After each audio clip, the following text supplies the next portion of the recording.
tutajifunza jinsi ya kutumia damu ya Yesu. Damu ya Yesu ni pana sana. Ni pana sana na somo lake liko ndani sana. Linamhitaji Roho Mtakatifu ili uweze kuelewa, kwa sababu kwa akili za kibinadamu huwezi kuielewa damu ya Yesu. Ukijaribu kuelewa damu ya Yesu kwa akili za kibinadamu, brain cells zako zinaweza zikabust au ubongo wako ukapasuka, kwa sababu huwezi ukaelewa kwa akili za kawaida. Kwa maana yake unamhitaji Roho Mtakatifu aweze kukufundisha yeye mwenyewe kuhusu hii damu ya Yesu. Kwa akili za kawaida za kibinadamu haiwezekani damu ya mwanadamu lita 5, damu ya mwanadamu lita 5 ikauosha ulimwengu wote. Tangu miaka 2000 iliyopita mpaka leo, hiyo damu ya Yesu inaendelea kuosha watu. Kwa akili za kawaida, damu ya Yesu haiwezi kuosha watu mabilioni. Damu ya lita 5 huwezi ukaachilia kwa watu mamilioni. Kwa ukitafakari kwa akili za kawaida utachanganyikiwa tu. Unamhitaji tu Roho Mtakatifu peke yake akufundishe. Sasa tazama hii damu ilivyo. Tangu miaka 2000 hii damu ya Yesu ilipomwagika. Miaka 2000 iliyopita, tangu hii damu ya Yesu ilipomwagika pale Kalvari, haijawahi kuishiwa nguvu yake mpaka leo. Narudia tena. Toka damu ya Yesu ilipomwagika pale msalabani mpaka leo, damu ya Yesu haijawahi kuishiwa nguvu yake na wala haitakuja kuishiwa nguvu yake. Hiyo damu ya Yesu inatenda kazi miaka 2000 iliyopita, leo, hata miaka inayokuja, damu ya Yesu itaendelea kufanya kazi. Tazama hiki kitu cha kushangaza.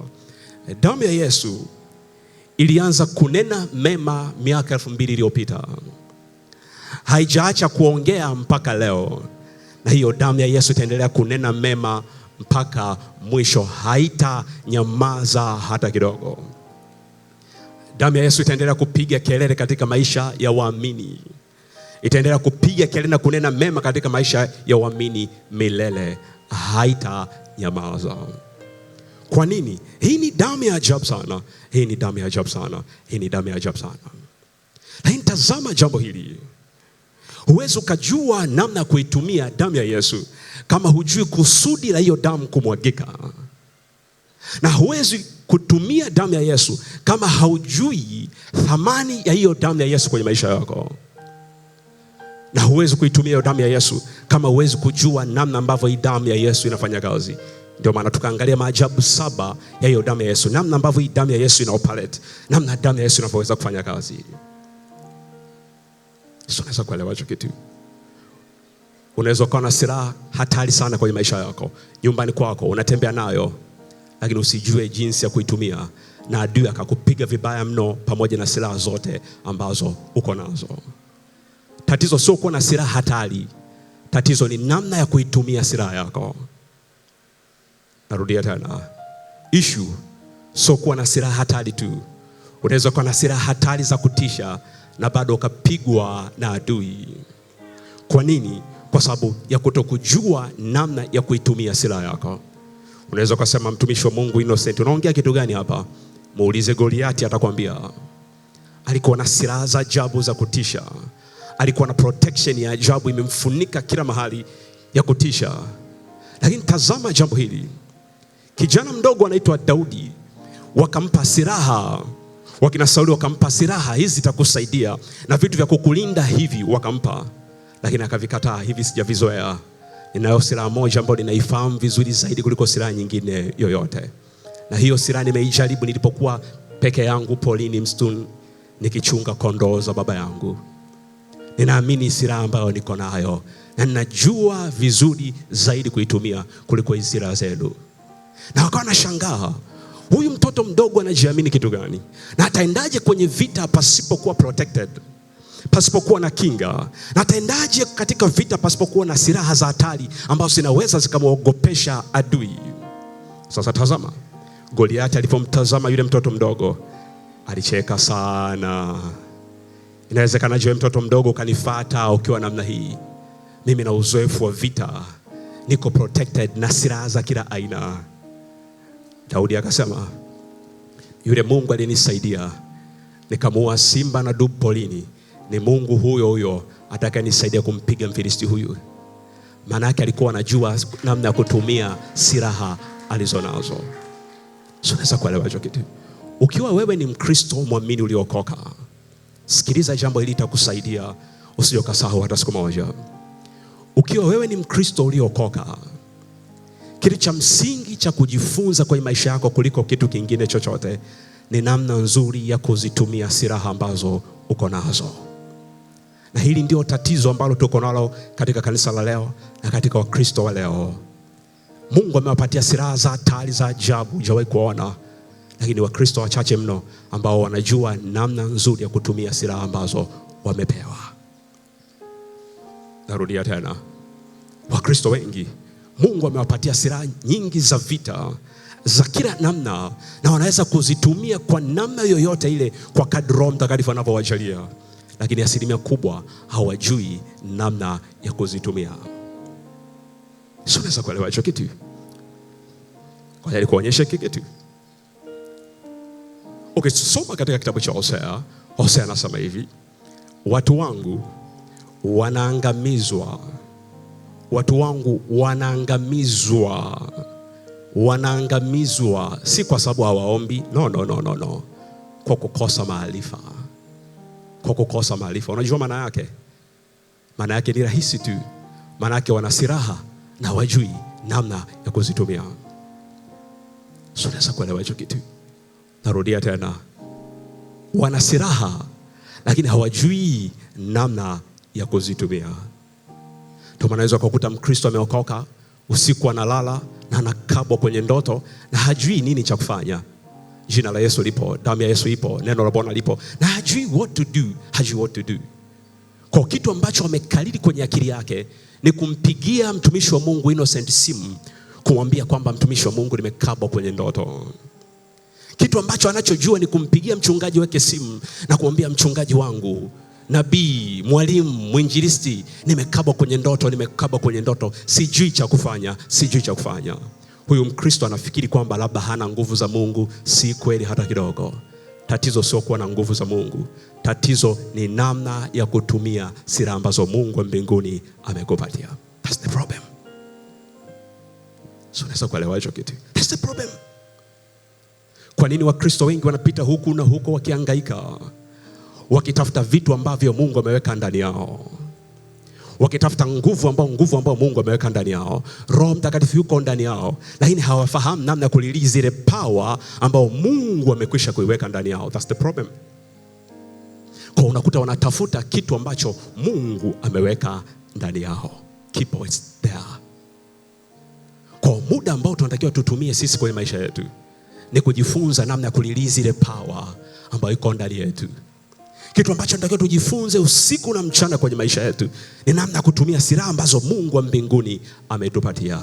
Na silaha moja wapo hatari katika ulimwengu wa roho ni damu ya Yesu Kristo.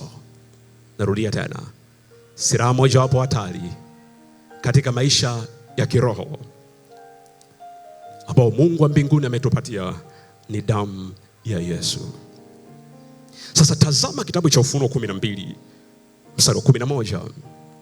Neno la Bwana linasema, nao wakamshinda kwa damu ya mwana-kondoo, ambao ni damu ya Yesu. Nao wakamshinda kwa damu ya mwana-kondoo. Wakamshinda nani? Shetani, by the blood. Kwa damu ya Yesu ilikuwa kama silaha kwao. Sio unaweza kuelewa hicho kitu? Nao wakamshinda kwa damu ya mwana-kondoo. Hawakutumia kitu kingine bali damu ya mwana-kondoo na kwa neno la ushuhuda wao. Hawakupenda maisha yao hata kufa. Tazama anaongea nini? Hawa ni watumishi wa Mungu watakatifu. Hawa ni watu gani? Hawa ni watu ambao walikuwa wanafahamu namna nzuri ya kuitumia hiyo damu, namna nzuri ya kutumia neno la Mungu ambao ni ushuhuda wa maisha yao. So unaweza kuelewa hicho kitu? Sasa tazama, leo tunachoangalia hapa, jinsi ya kuitumia damu ya Yesu. Njia ya kwanza, ili uweze kuitumia damu ya Yesu, unaweza kuitumia damu ya Yesu kwa njia ya imani. Kwa hiyo ndio hatua ya kwanza unapotaka kuitumia damu ya Yesu kwenye maisha yako. Hakuna namna nyingine ambayo unaweza ukaitumia damu ya Yesu without faith, pasipo imani. Hakuna njia nyingine yoyote unaweza ukaitumia damu ya Yesu pasipo imani. Kwa maana yake, ili damu ya Yesu iweze kufanya kazi kwenye maisha yako, unahitaji imani. Sio, unaweza kuelewa hicho kitu? Tutaenda hatua kwa hatua, hatua kwa hatua. Katika masomo yetu yaliyopita, tulijifunza damu ya Yesu inaleta ondoleo la dhambi au msamaha wa dhambi, remission of sin au forgiveness of sin. 2, damu ya Yesu inaleta upatanisho. Damu ya Yesu inatuhesabia haki, tunahesabiwa haki kwa damu ya Yesu Kristo kwa njia ya imani. Kwa damu ya Yesu inaleta justification. Lakini damu ya Yesu pia inaleta utakaso, sanctification, kuwa cleanse, kuoshwa kwa hiyo damu. Damu ya Yesu ni silaha ya vita vya kiroho. Damu ya Yesu inatupa amani na Mungu wetu na kadhalika. Hicho tulijifunza katika sehemu zilizopita. Lakini tutaangalia namna nzuri ya kuweza kuitumia hii damu ya Yesu. Tutaangalia namna nzuri ya kuweza kuitumia damu ya Yesu. Kwa sababu usipojua namna nzuri ya kuitumia damu ya Yesu, ipo lakini hautaweza kuona matokeo. Narudia tena. Usipojua namna nzuri ya kuitumia damu ya Yesu, it's there, lakini unaweza usipate matokeo. Na hii ndio sababu watu wengi hawajajua namna kuitumia damu ya Yesu kwa maisha yao. Ndio maana wakati mwingine wanaita na hawawezi kuona matokeo. Wanafikiri labda damu ya Yesu haina nguvu. Nguvu katika damu ya Yesu iko pale pale, iwapo tutakapoitumia hiyo damu ya Yesu kwa usahihi. Narudia tena. Nguvu katika damu ya Yesu iko pale pale siku zote, iwapo tutakapoitumia kwa usahihi. Kwa ukitumia damu ya Yesu kwa usahihi, lazima upate matokeo. Narudia tena. Ukitumia damu ya Yesu kwa usahihi, lazima upate matokeo. Na njia ya kwanza kuitumia hiyo damu ya Yesu ni kwa imani tu. Ni kwa imani tu. Pasipo imani huwezi ukaona matokeo ya hii damu ya Yesu. Ili uweze kuona matokeo ya hii damu ya Yesu, inahitaji imani. Kwa damu ya Yesu na imani, they're moving together, wanaenda pamoja. Kwa ili uweze kuona damu ya Yesu ikifanya kazi kwa maisha yako, you need faith, unahitaji imani. Kwa tuangalie kitabu cha Waebrania sura ya 11. Kitabu cha Waebrania sura ya 11, mstari wa 6. Biblia inasema hivi, katika kitabu cha Waebrania sura ya 11 na mstari wa 6. Biblia inasema kwamba haiwezekani kumpendeza Mungu pasipo imani. Tazama, mwandishi wa Waebrania anasema, lakini pasipo imani haiwezekani kumpendeza Mungu. Without faith it is impossible to please God. Pasipo imani haiwezekani kumpendeza Mungu. Maana yake tunampendeza Mungu kwa njia ya imani.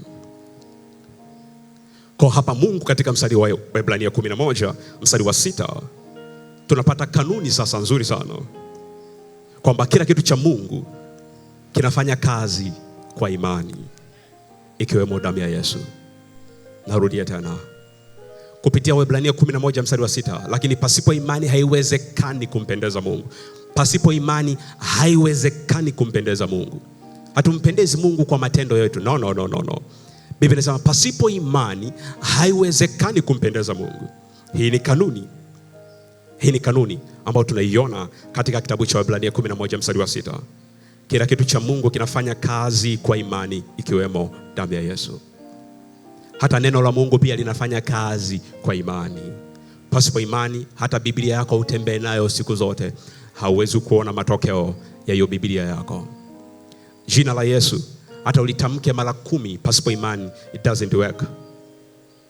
Narudia tena, damu ya Yesu pasipo imani haifanyi kazi. Jina la Yesu pasipo imani utasema hata mara 10,000 haitafanya kazi. Neno la Kristo Bwana Yesu pasipo imani hautaona likifanya kazi. Kwa hiyo maana yake tunagundua kwamba kila kitu cha Mungu unachokijua wewe, kila kitu cha Mungu unachokijua wewe kinafanya kazi kwa njia ya imani. Sasa kuelewa hicho kitu. Sasa tazama hapa kwamba kama ni kwa njia ya imani damu ya Yesu inafanya kazi, kwa maana yake damu ya Yesu haifanyi kazi kwa maneno tupu. Sasa kuelewa hicho kitu. Damu ya Yesu haifanyi kazi kwa maneno tupu. Kwa damu ya Yesu inakuwa backed up na imani, inasindikizwa na imani. Kuona utendaji kamili wa hiyo damu, imani ni lazima. Kwa hiyo kuonyesha hapa kitabu cha Warumi sura ya 3 mstari wa 25. Tutaenda taratibu kwa kadri Roho Mtakatifu atakavyokuwa anatusaidia. Kitabu cha Warumi sura ya 3 mstari wa 25. Neno la Bwana linasemaje? Ambaye Mungu amekwisha kumweka awe upatanisho kwa njia ya imani katika damu yake, ili aonyeshe haki yake kwa sababu ya kuziachilia katika ustahimili wa Mungu dhambi zote zilizotangulia kufanywa. Anasema kwamba Mungu amekwisha kumweka awe upatanisho. Nani? Kristo Yesu. Mungu amekwisha kumweka awe upatanisho kwa njia ya imani katika damu ya Yesu. Kwa maana yake Yesu amekuwa upatanisho kwa njia ya imani.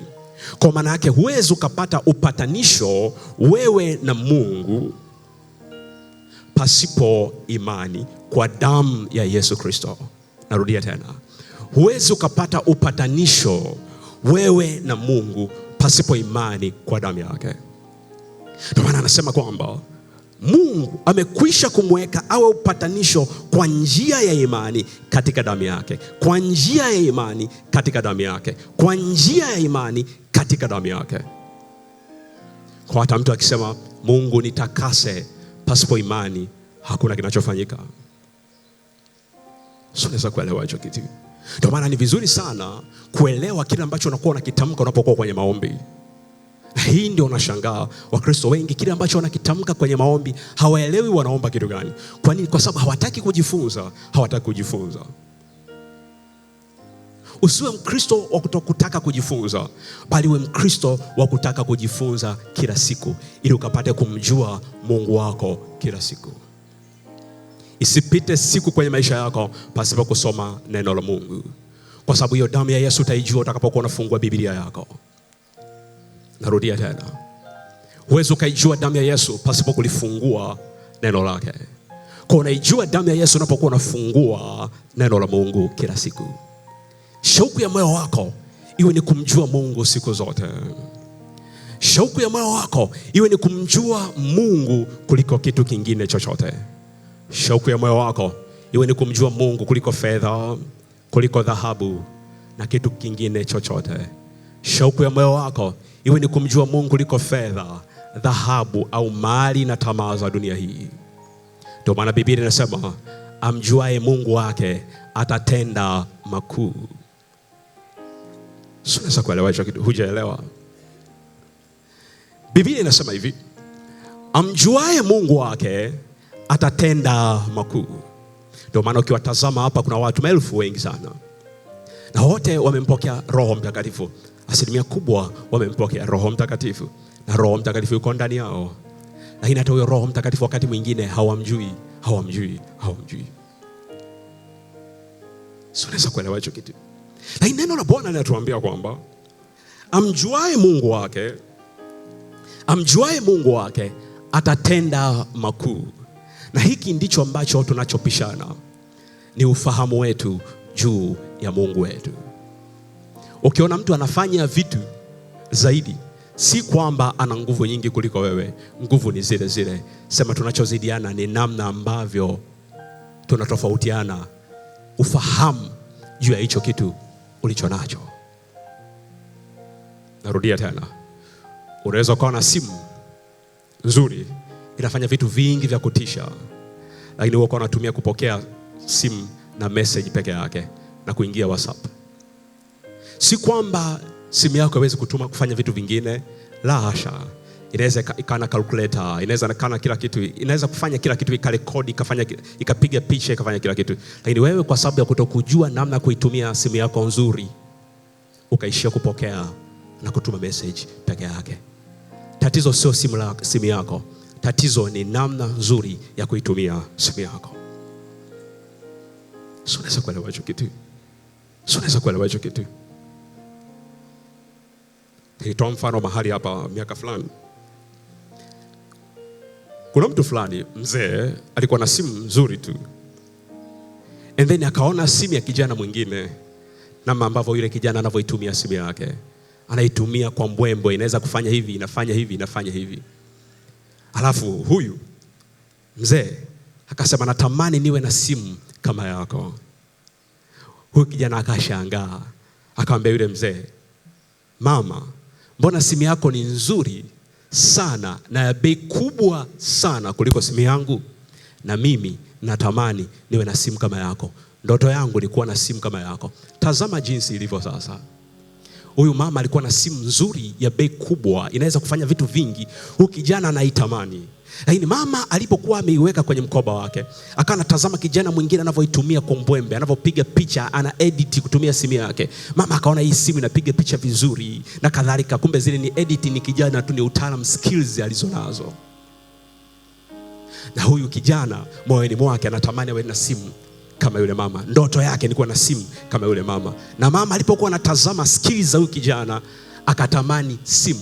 Kumbe sio simu, ni skills, ni ujuzi alionao huyu kijana katika kuitumia ile simu. Umeelewa hicho kitu? Kuna watu huwa wanatamani wawe na watu kama watu fulani. Natamani niwe kama mtumishi wa Mungu fulani. Natamani niwe kama mama fulani. Natamani niwe kama baba fulani. Kumbe alichonacho yeye ni kikubwa kuliko hata kile anachokitamani. Tatizo ni nini? Hajui kitu au thamani ya kile kitu alichobeba ndani yake. Hajui thamani ya kile kitu ambacho kiko ndani yake. Hajui namna ya kuitumia talanta ambayo Mungu ameweka ndani yake. Tatizo sio talanta, tatizo ni namna ya kuitumia hiyo talanta. Kwa kuelekeza kitu utaelewa hapa. Yesu akatoa mfano wa talanta. Kuna watu walipewa, wengine 10, 5, 8, 2, 1 na kadhalika. Kuna watu walikuwa na ujuzi wa fedha kwenye ufahamu wao. Tatizo sio hela. Tatizo ni ujuzi wa namna kuitumia hiyo fedha. Na walipopewa, kila mtu alipewa, kila mtu akapewa. Na huyu mtu akawaruhusu kila mtu aende zake. Na wote wakaenda. Baada ya muda kidogo, yule mkuu akaenda akawafuata. Akamwambia, nilikupa shilingi talanta 10, ambao tufanye mfano shilingi 10, nilikupa shilingi 10. Iko wapi? Akasema, bosi, nilienda nikafanyia biashara, nikaweka kwa watu wa fedha na nikapata faida. Hii hapa ni faida yangu.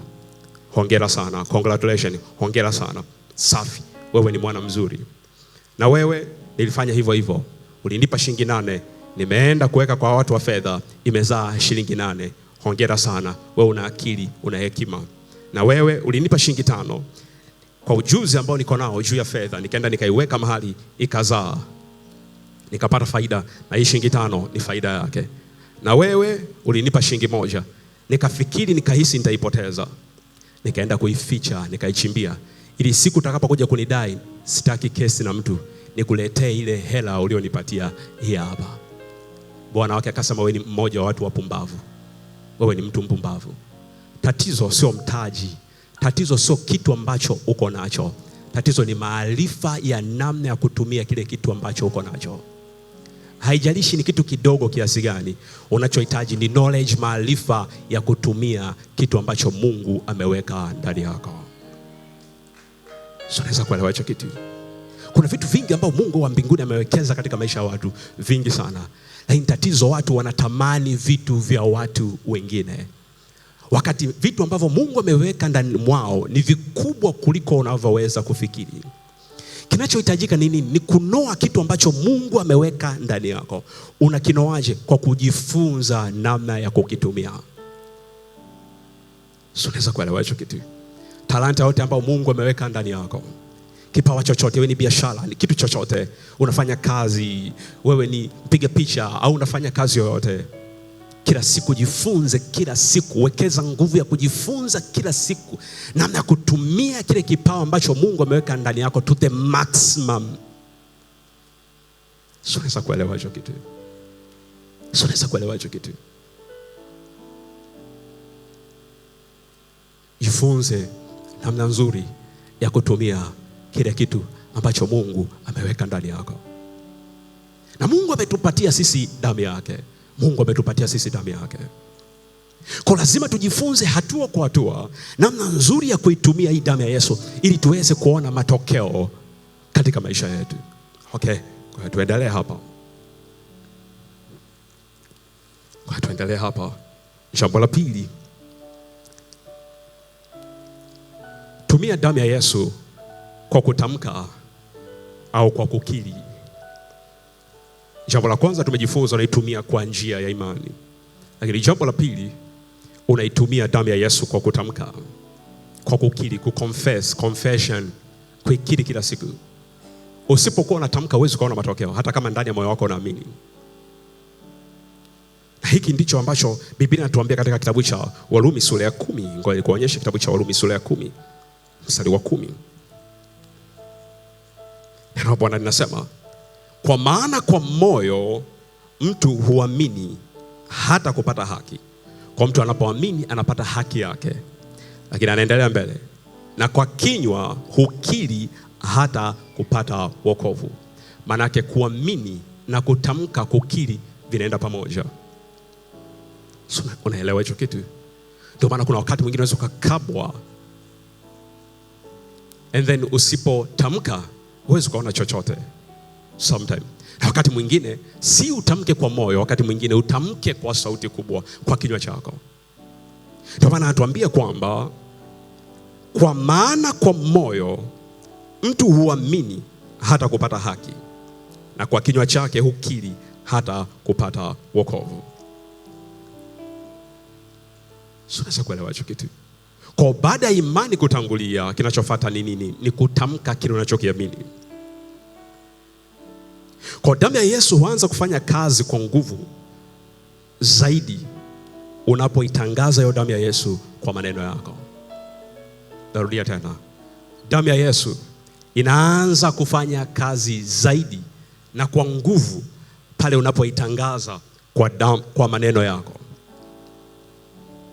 Na hii ndio unaona katika Ufunuo 12 mstari 11. Nao wakamshinda kwa damu ya mwanakondoo na kwa neno la ushuhuda wao.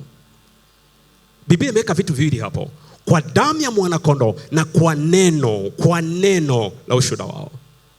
Kwa maana yake tukiweka damu ya Yesu tukaweka na neno la Mungu, tunapata matokeo ambayo ni ushindi. Ukiondoa kitu kimoja huwezi kupata matokeo, kwa sababu vinaenda parallel, vinaenda pamoja.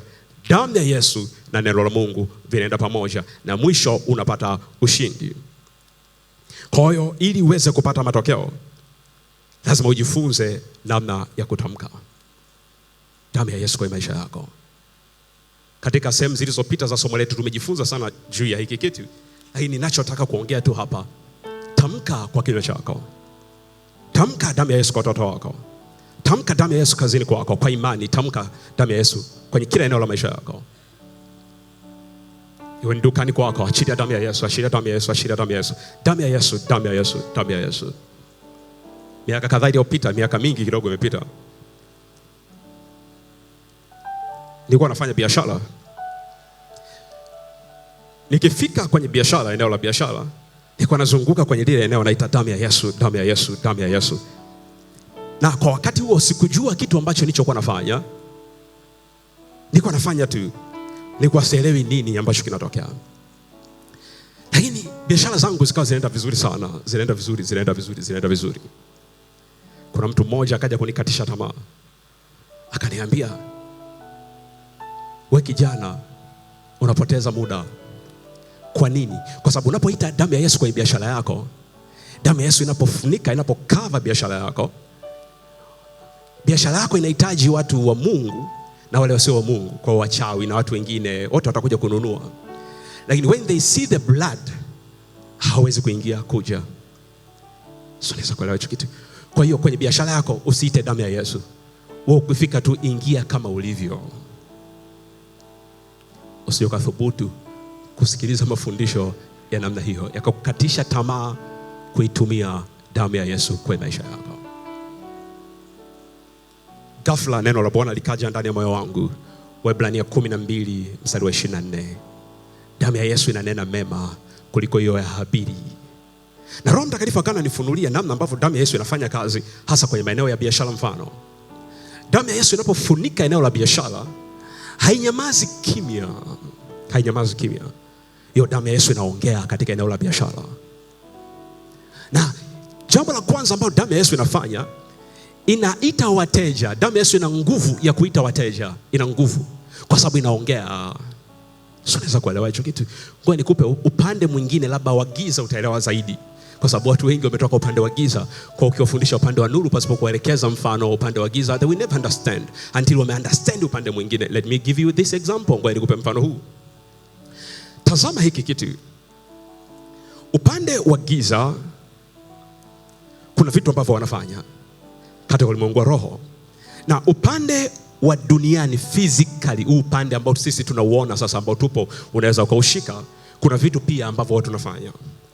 Mfano, ukienda soko lolote labda Kariakoo, and then unakuta watu wako nje physically, kazi yao ni moja, ni kupiga debe na kuita wateja wanaopita pale. Kwa wanawekwa pale kama wasemaji wa duka juu ya bidhaa ambazo ziko ndani ya hilo duka.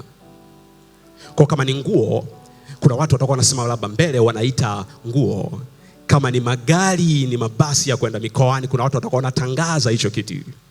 Kama ni eneo au nchi imeendelea sana, watakuwa wanatafuta namna nzuri ya kutangaza kidijitali. Iwe ni kuweka barabarani kwamba tunatoa huduma fulani, iwe ni kwenye mtandao wanatangaza. Maana yake kuna mtu ambaye anasimama kwa ajili ya kutoa taarifa nini kinachoendelea kwenye kampuni yetu, nini kinachoendelea kwenye biashara yetu. Ndio kazi yao. Sasa tazama hiki kitu.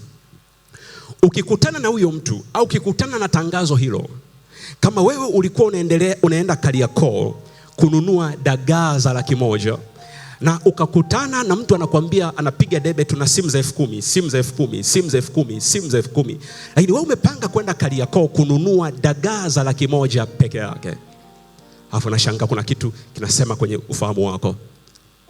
Msikilize. Unaenda kumsikiliza. Unasema ni nzuri kweli? Mwambie mama ni nzuri sana. Zinafanya hivi, zinapiga picha vizuri na kadhalika. Unasema sawa. Unakaa unapiga hesabu, dagaa za 100 nikinunua za 90,000 haina shida. Kwa mtu anachukua 10,000 ananunua simu. Anaenda ananunua dagaa za 90,000, anafika nyumbani anaanza kujilaumu, kwa nini nimenunua simu wakati nilikuwa sijapanga kununua simu? Ni kitu gani kimenivuta kwenye hili duka kwenda kununua kitu ambacho sikitaki? Umeenda sokoni kununua mboga na ukapita ukakutana na blouse nzuri. Haujapanga, mume wako hajakutuma uende ukanunua blouse, amekutuma uende ukanunue chakula cha watoto. Na unafika sokoni unashangaa kuna sauti inasema na wewe, nunua blouse, nunua blouse, nunua blouse, nunua blouse, nunua blouse. Na unaenda kununua blouse. Na unafika nyumbani hata hiyo blouse uivai. Unajiuliza ni kitu gani kinachovuta hela zangu? Ndio maana unashangaa mtu mwingine analalamika anasema, mtumishi wa Mungu, mbona hela zangu hazijulikani zinakokwenda? Sio hazijulikani zinakokwenda, kuna mahali zinavutwa.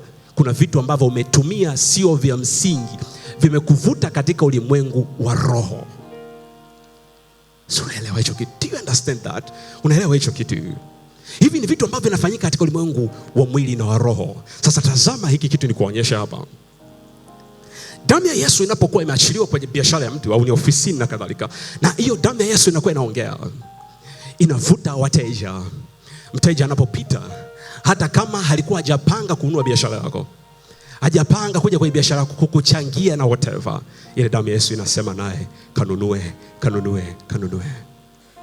Damu ya Yesu ni ya muhimu kwenye maisha ya watoto wako shuleni, kwenye biashara yako, kazini kwako, kwenye kila eneo la maisha yako, kwenye afya yako. Damu ya Yesu ni ya muhimu. Damu ya Yesu ni ya muhimu. Damu ya Yesu ni ya muhimu. Damu ya Yesu itakupa ushindi kwenye eneo lako la biashara. Damu ya Yesu itakupa ushindi kwenye ndoa yako. Damu ya Yesu itakupa ushindi kwenye eneo lolote la maisha yako. Itumie damu ya Yesu kwa imani. Tamka kwa kinywa chako, damu ya Yesu iko hapa kwenye biashara yangu, inanena mema, inaita wateja. Tembea kwenye biashara yako. Watu wa giza kwenye biashara zao wanachukua vitu, wanaweka kwenye kombe na udi na kadhalika, alafu wanaanza kuongea juu ya ule udi, na ule udi unaenea kwenye lile duka zima, unaenda paka nje, harufu nzuri ya udi inaenea. Hii haienei tu pasipo maneno. Ulimwengu wa roho haufanyi kazi pasipo maneno. Narudia tena, ulimwengu wa roho haufanyi kazi pasipo maneno. Sio naweza kuelewa hicho kitu. Imani yako haifanyi kazi pasipo kutamka. Tazama kila muujiza ulikuwa unauona katika Biblia yako, watu walitamka. Kuna yule mama alikuwa anatoka damu miaka 12. Nini kilitokea? Alisikia habari za Yesu. Kwa maana imani chanzo chake ni kusikia, na kusikia huja kwa neno la Kristo. Kwa alisikia. 2, akaamini kwa moyo wake. 3, akakiri kwa kinywa chake, akasema hakika nikiligusa pindo la vazi lake, nikiligusa pindo, anasema ndani ya moyo wake ameamini. Anachofuata ni kusema nikigusa ili vazi la pindo lake, nikigusa ili vazi la pindo lake nitapokea muujiza wangu. 4, akapokea muujiza wake. Sio naweza kuelewa hicho kitu. Hivi ndio namna ambavyo vitu vinafanya kazi. Ukitaka uulize sasa, je, agano la kale lilikuwaje? The same. Muulize Daudi kabla hajampiga Goliati. Hakunyamaza kimya, alitamka. Mungu aliyenishindia nikampiga simba na dubu polini, ndio Mungu huyo huyo atakayenisaidia kumpiga Mfilisti huyu. Alitamka, akasema ni Mungu huyo huyo atakayenisaidia kumpiga Mfilisti huyu. Maana yake ni nini? Mungu aliyekusaidia ukamaliza darasa la 7 ndio Mungu huyo atakayekusaidia umalize form 4. Mungu aliyekusaidia ufike form 6 ni Mungu huyo huyo atakayekusaidia umalize form 6. Ni Mungu huyo huyo. Mungu aliyekupa biashara hiyo ni Mungu huyo huyo atakayeleta wateja katika biashara yako. Tamka. Usinyamaze kimya, usinyamaze kimya.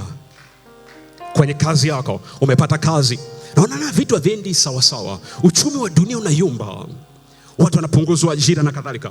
Uko kazini, ukiingia kwenye kazi, tamka tu kwa damu ya Yesu, Mungu aliyenipa kazi hii ndio Mungu atakayenipa kibali katika ofisi hii. Mungu aliyenipa kazi hii, Mungu aliyenipa kazi hii ndio atakayeniongezea mkataba katika ofisi hii. Ni Mungu huyo huyo, ni Mungu huyo huyo. Walitamka kwa vinywa vyao, walitamka kwa vinywa vyao. Iwe ni watoto wako kwenye masomo yao, tamkia kila siku watoto wako kabla hujaenda shule, wewe ni kichwa katika jina la Yesu. Wewe ni kichwa wala sio mkia. Haijalishi, usiangalie matokeo yake amefanya nini leo. No. Tamka juu yake kwa damu ya Yesu. You are the head and not the tail. Wewe ni kichwa wala sio mkia. Utakuwa juu wala hautakuwa chini. Tamka juu yao. Tamka juu yao. Sasa tazama nini kinachofanyika katika ulimwengu wa giza. Wanachukua vifuu vya nazi, wanaweka vitu, wanaweka na udi ndani yake, wanachoma kwenye duka, na waoni aibu. Wewe unamuonea Mungu wako aibu kwenye duka lako, wenzako hawaoni aibu kwenye biashara zao. Sio kuelewa hicho kitu. Wenzako hawamuonea aibu Mungu wao kwenye biashara zao. Usimuonee aibu Mungu wako kwenye biashara yako. Usione aibu. Usione aibu. Wanaweka vitu mle ndani, wanaweka udi, wanachoma, na ule moshi unakuwa unaenea, una move kwenye ile duka. Alafu harufu nzuri. Ukisoma kwenye Biblia yako utaelewa, kitabu cha Ufunuo, Biblia inasema na maombi ya watakatifu ni manukato mazuri mbele zake. Kwa maana yake maneno ambayo tunayatamka au maombi ambayo tunayatamka hayaendi hivi hivi kama maneno. Yakifika katika ulimwengu wa roho yanabadilika, yanakuwa uvumba, halafu wenye harufu nzuri, na huyo Mungu wa mbinguni anavuta.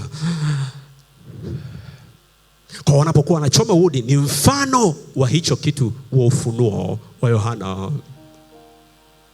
Unaweza kama ukaona ni udi, sio udi, ni maneno ambayo yanazunguka kwenye atmosphere, yanazunguka kwenye atmosphere. Unaweza kuingia kwenye duka ukasema hili duka linanuka harufu fulani, perfume fulani au udi fulani. Kwa nini? Kuna maneno yametamkwa. Na unashangaa kila siku unaenda kwenye duka hilo hilo na hujui ni nini kinachokuvuta. Hujui nini kinachokuvuta.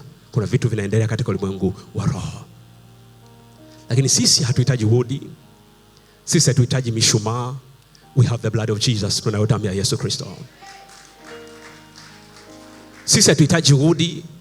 Sisi tuna kinywa ambacho Mungu ametupatia. Tunachohitaji ni kutamka. Wakristo wengi hawajui namna ya kutumia silaha ambazo Mungu amewapatia, na silaha moja wapo ni kinywa chako. Wengi wao tunalalamika, tunakulia kwenye biashara zetu, tunakulia kwenye ndoa zetu, lakini hatujatamka kitu chochote ambacho Mungu anaweza akashikilia neno na akafanya kitu. Roho Mtakatifu hawezi kufanya kitu chochote pasipo neno. Haiwezekani. Haiwezekani. Sasa mtumishi wa Mungu anaongea kitu gani? Ndivyo ilivyo. Soma kitabu cha Mwanzo sura ya 1 mstari wa 1 mpaka mstari wa 3. Neno la Bwana linasema, hapo mwanzo Mungu aliziumba mbingu na nchi, nayo nchi ilikuwa ukiwa tena utupu, na Roho wa Mungu alikuwa juu ya uso wa vilindi vya maji. Kwa Roho Mtakatifu, he was moving over the surface of waters. Kwa Roho Mtakatifu alikuwa anatembea juu ya uso wa vilindi vya maji.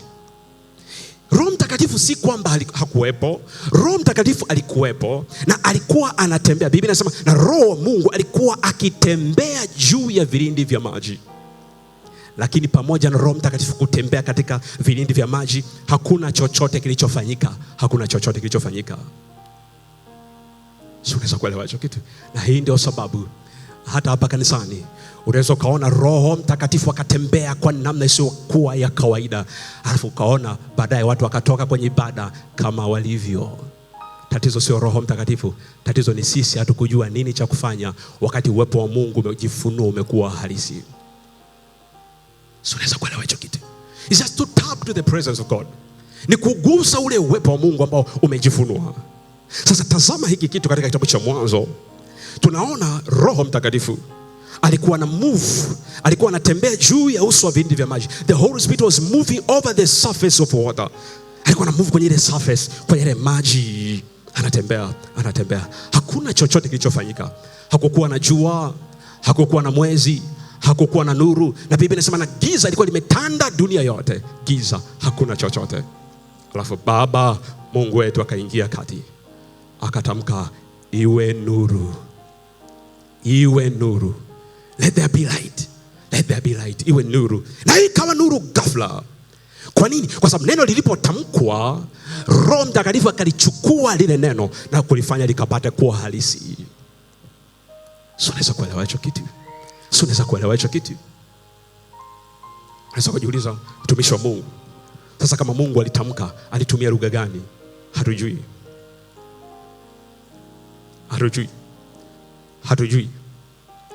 Lakini naamini hakutumia Kiebrania, naamini hakutumia Kiingereza, hakutumia Kiswahili, alitumia lugha yake. Ndio maana Mungu alipotuokoa akatupa Roho Mtakatifu, na kutuacha kama tulivyo akatupa lugha yake, Roho Mtakatifu, tupate kunena kwa lugha. Kuna wakati mwingine vitu haviwezi kumove kwenye maisha yako until umeongea lugha ya kimungu. Rakoshika ranolisa. Unapokuwa unafanya namna hiyo, kuna vitu vina shift katika ulimwengu wa roho. Sio, unaweza kuelewa hicho kitu? Asije mtu akakudanganya usinene kwa lugha, usinene kwa lugha, ni bora uombe Kiswahili. La hasha. Mungu akusema iwe nuru, ikawa nuru without the word. Kuna lugha ya kimbingu ambayo ukisema mahali fulani utaona vitu vina shift na vinatafuta sehemu yake. Mungu alipotamka iwe nuru, let there be light, let there be light, rashi kantoko, na kila kitu kikaanza kumove, kila kitu kinatafuta sehemu yake, kina move. Akasema haya maji yajitenge, tengeneze mbingu na kadhalika. Maji yakaanza kumove kutafuta sehemu yake. Kuna wakati mwingine kwenye maisha yetu vitu vinaparaganyika, biashara zetu zinaparaganyika, ndoa zetu zinaparaganyika, afya zetu zinaparaganyika, haziwi kama vile ambavyo Mungu alivyokuwa ameziumba. Jambo ni rahisi tu. Speak a word. Tamka neno juu ya afya yako, kwa biashara yako. Na kama umepewa Roho Mtakatifu, nena kwa lugha mpya. Rekosante nemo kori. Unapokuwa unatamka na nena kwa lugha mpya, vitu vina shift, vinarudi kwenye nafasi yake. Vitu vina shift, vinarudi kwenye nafasi yake. Vitu vina shift, vinarudi kwenye nafasi yake. Mamlaka ambayo Mungu wa mbinguni ametupatia. Lakini sisi hatujui kufanya hivyo. Tukipita changamoto tunaanza kulia, Mungu umeniacha, Mungu umeniacha. Hajakuacha. Mungu yuko pamoja na wewe. Mungu yuko pamoja na wewe. Sio, unaweza kuelewa hicho kitu? Kwa hiyo kuonyeshe nguvu iliyo kwenye kinywa chako unapokuwa unatumia damu ya Yesu. Kitabu cha Methali 18 mstari 21. Neno la Bwana linasema, mauti na uzima mauti na uzima huwa katika uwezo wa ulimi, na waupendao watakula matunda yake. Sasa ngoja nikwambie hichi kitu. Matatizo mengi ambayo sisi tuko nayo, kwa nini tumeyapata? Kwa sababu ya vinywa vyetu. Ndio maana jifunze kuombea kinywa chako siku zote. Unapokuwa kwenye maombi yako, mwambie Bwana Yesu, Bwana Yesu, ninaomba uguse kinywa changu. Nifundishe vitu vya kusema na visivyo vya kusema. Unapokuwa kwenye maombi yako kila siku nyumbani kwako, mwambie Bwana Yesu, gusa kinywa changu. Nifundishe vitu vya kusema na unifundishe vitu visivyo kwa vya kusema. Kuna vitu kwenye maisha yetu hatuhitaji kuvisema. Kuna vitu kwenye maisha yetu hatuhitaji kuvisema. Havihitaji kutoka kwenye vinywa vyetu. Tujue wakati wa kusema na tujue wakati wa kunyamaza. Mungu wa mbingu na nchi atusaidie. Kwa nini? Mithali anasema hivi, na kila mtu atakula matunda ya kinywa chake. Kwa maana kile ambacho unachokisema ndicho ambacho kitatokea. Na uwezo huo Mungu ameweka kwenye vinywa vyetu. Uwezo huo Mungu ameweka kwenye vinywa vyetu. Kwa usione biashara yako inazama, uchumi wako unazama, afya yako inazama, ukanyamaza kimya. Usione ndoa yako inazama, ukanyamaza kimya, ukabaki kulia tu na kumlaumu mume wako au mke wako. Lasha, huu sio wakati wa kulaumiana. Huu ni wakati wa kutamka neno juu ya maisha yetu. Huu ni wakati wa kutamka neno juu ya maji yaliyotuama, yaliyosimama na yameshindwa kutembea, yameshindwa kufanya jambo lolote. Si kwamba Roho Mtakatifu hayupo, Roho Mtakatifu yupo, lakini hakuna neno lolote lililotamkwa. Ndio maana wakati mwingine tunakuja kanisani, Roho Mtakatifu anafurika kwa wingi ndani yetu, lakini tunarudi nyumbani maisha yetu yako vile vile. Kwa nini? Hatujui nini cha kufanya, hatujui nini cha kufanya. Jambo la tatu, tumia damu ya Yesu kwa utakaso. Tumia damu ya Yesu kwa utakaso. Tumia damu ya Yesu kwa utakaso. Maana damu ya Yesu inasafisha dhambi na dhamiri. Kitabu cha waraka wa kwanza wa Yohana, sura ya kwanza mstari wa 7. Bali tukienenda nuruni kama yeye alivyo katika nuru, tuashirikiana sisi kwa sisi, na damu yake mwana wake yatusafisha dhambi zote. Tulijifunza sana kwenye somo letu maajabu 7 ya damu ya Yesu, namna ambavyo damu ya Yesu inaweza kumtakasa mtu na kumsafisha. Kwa hiyo kama unaona ndani ya moyo wako una hatia, una dhambi, ita damu ya Yesu. Utaitumiaje damu ya Yesu hapa? Unaitumia wakati unatubu. Ndio maana katika Zaburi ya 51 Daudi anaomba toba. Anasema unioshe kwa hisopo nami nitakuwa safi. Kipindi anaomba toba alisema unioshe kwa hisopo nami nitakuwa safi. Sasa hivi sisi tunayo damu ya Yesu. Unapokuwa kwenye maombi yako naomba toba, mwambie Bwana Yesu nioshe kwa damu yako nami nitakuwa safi. Kwa unapojisikia hatia ndani ya moyo wako, mwambie tu Bwana Yesu unioshe, unisafishe kwa damu yako. Jambo la 4, tumia damu ya Yesu kama ulinzi. Narudia tena, kwa sababu shetani amejitahidi sana kuharibu eneo hili kwa watu wengi. Tumia damu ya Yesu kama ulinzi. Tumia damu ya Yesu kama ulinzi. Kwa nini tutumie damu ya Yesu kama ulinzi? Kwa sababu damu ya Yesu itatukinga mbali na mashambulizi ya adui. Sio, unaweza kuelewa hicho kitu? Maana damu ya Yesu itatulinda mbali na mashambulizi ya adui. Sasa ngoja nikuonyeshe hapa kabla tujaendelea mbele. Kitabu cha Kutoka 12.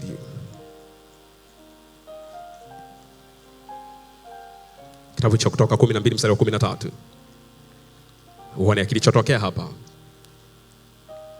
Neno la Bwana linasema, kitabu cha Kutoka, Exodus chapter 12 verse 13. Neno la Bwana linasema, na ile damu itakuwa ishara kwenu katika zile nyumba mtakazokuwamo. Nami nitakapoiona ile damu nitapita juu yenu, lisiwapate pigo lolote likawaharibu nitakapoipiga nchi ya Misri. Kwa Mungu aliwaambia wana wa Israeli wachukue damu waweke kwenye miimo ya milango, na pale ambapo malaika au waya atakapokuwa anapita Sehemu yote atakapoona damu, maana yake ni nini? Hataangamiza, hataangamiza. Maana yake damu inachofanya nini katika ulinzi? Maana yake damu ya Yesu inatangaza kwamba huyu sio miliki ya mtu mwingine. Huyu ni miliki ya Yesu Kristo peke yake. Kwa damu tunajulikana sisi ni wana wa Mungu kupitia hiyo damu. Tumezaliwa kwa damu na kwa Roho Mtakatifu na kwa neno lake tukafanywa wapya. Kwa maana yake damu ya Yesu inapokuwa kwenye maisha yetu, inatangaza, inaweka tangazo katika ulimwengu wa roho. Huyu si wa mtu mwingine, huyu ni wa Kristo Bwana Yesu. Kwa wanapokuwa wanapita katika ulimwengu wa roho, wanapokutana na mtu ambaye amewekewa alama ya damu ya Yesu, wanapisha.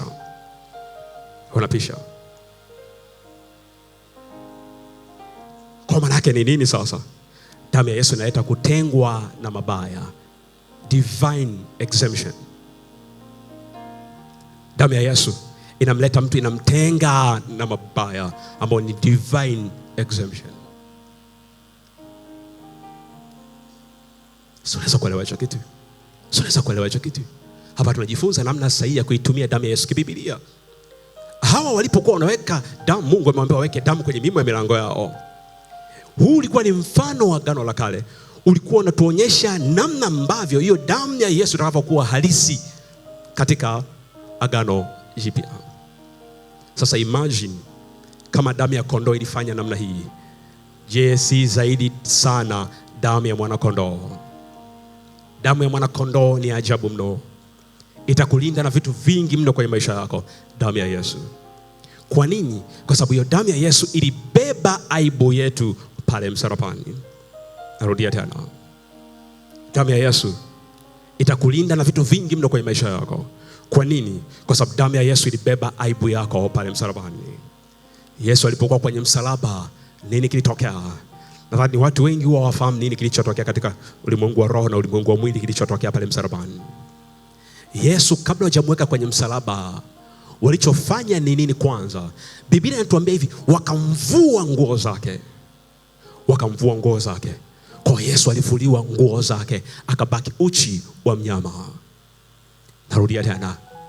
Biblia inasema hivi, kabla hawajamwangika kwenye msalaba, Biblia inatuambia hivi, wakamvua nguo zake. Kwa akawa uchi wa mnyama.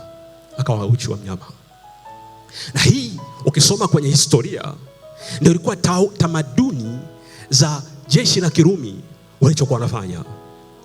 Mtu kabla ya kuangikwa kwenye msalaba alikuwa na heshima katika jamii. Watu walikuwa wanamheshimu kwenye jamii. Jambo la kwanza ili waweze kumdhalilisha na kumwaibisha ni kumvua nguo zote, abaki uchi wa mnyama, na kumpeleka katikati ya watu ili kila mtu akapate kuona aibu ya huyo mtu. Unaweza kuelewa hicho? Usiku kule Getsemane, nakumbuka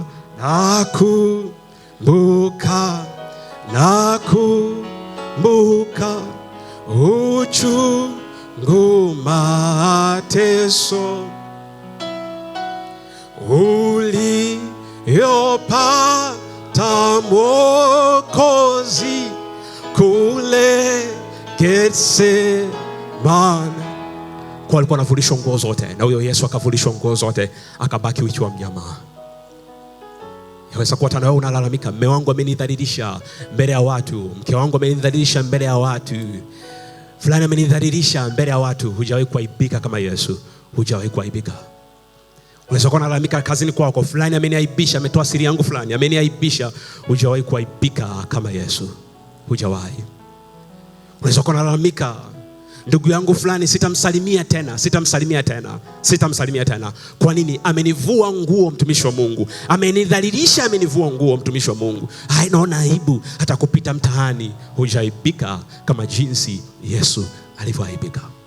Sasa tafakari jambo hili, wakuvue nguo, wakuweke juu ya msalaba hapa, na huu mtaa wote na kijiji chote kiwe kinakutazama ukiwa pale msalabani.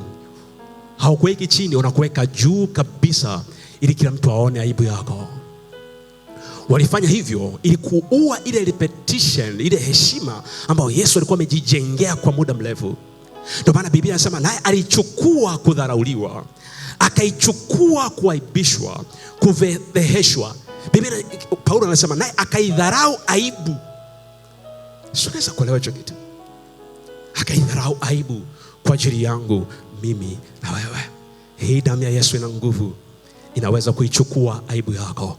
Inaweza kubeba aibu yako. Damu ya Yesu ina nguvu ya kusafisha kila kitu kwenye maisha yako. It has power to cleanse. Ina nguvu ya kusafisha kila kitu kwenye maisha yako. Kwa nini? Unaweza kusema mtumishi wa Mungu fulani, ndugu yangu, simpigi simu tena. Kwa nini? Aliongea maneno mabaya ya kunichafua, ya kunidhalilisha. Mpendwa, maneno mabaya kisha semwa juu yako, huwezi kuyafuta hata ukajitetea toka asubuhi mpaka jioni. Huwezi kuyafuta. Nyamaza kimya tu, na Mungu wa mbinguni atakutetea. Neno likishatoka kwenye kinywa cha watu wakikusingizia, ni Yesu tu, damu ya Yesu tu peke yake inaweza ikasafisha na kukufanya upya na kubadilisha story ya maisha yako kabisa. Only by the blood of Jesus. Kuna watu tunahangaika kila siku kuwapendeza wanadamu, watu waone sisi ni wazuri. Mimi sikufanya hiki kitu, mimi sikufanya hiki kitu, sio mimi, sio mimi. Tunajitahidi kujitetea na kujionyesha sisi ni wema kwa watu. Unapoteza muda. Unapoteza muda tu.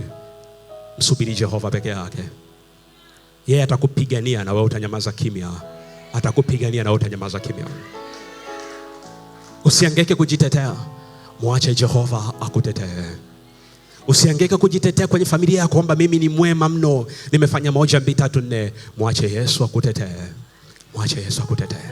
Muache Yesu. Damu ya Yesu ndio inaweza kufuta story mbaya kwenye maisha yako. Yesu alibadilisha historia za watu.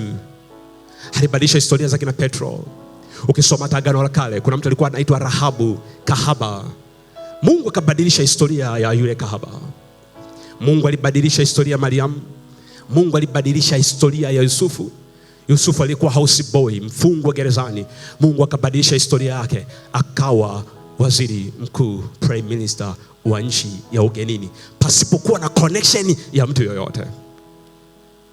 Usilalamike kwamba Mungu, mbona mimi sina connection. Kristo Bwana Yesu kwa damu yake ni connection tosha. Damu ya Yesu inafahamu ni mtu gani sahihi wa kuconnect naye, wa kuinua kwenye eneo lote la maisha yako. Mtazame Yesu peke yake. Mtazame Yesu peke yake. Mtazame Yesu peke yake. Tusimame juu sasa. Nikiwa naomba na mtu ambaye hujaokoka, unaweza kuwa unanisikiliza kwenye radio yako au uko hapa au unanitazama kwenye TV yako na hujaokoka, unataka umpe Bwana Yesu maisha yako. Weka mkono wako kulia kwenye moyo wako, tuombe sala hii ya toba pamoja na wewe. Sema, Bwana Yesu, niko mbele zako. Mimi ni mwenye dhambi. Nimekutenda dhambi wewe peke yako. Yesu, nitakase na kuniosha kwa damu yako. Damu iliyomwagika pale msalabani. Nikawe safi kabisa. Nitakase Bwana Yesu. Unifanye upya katika jina la Yesu Kristo mwana Mungu aliye hai. Amen. Amina. Mungu wa mbinguni akubariki. Sasa mpigie Bwana Yesu makofi.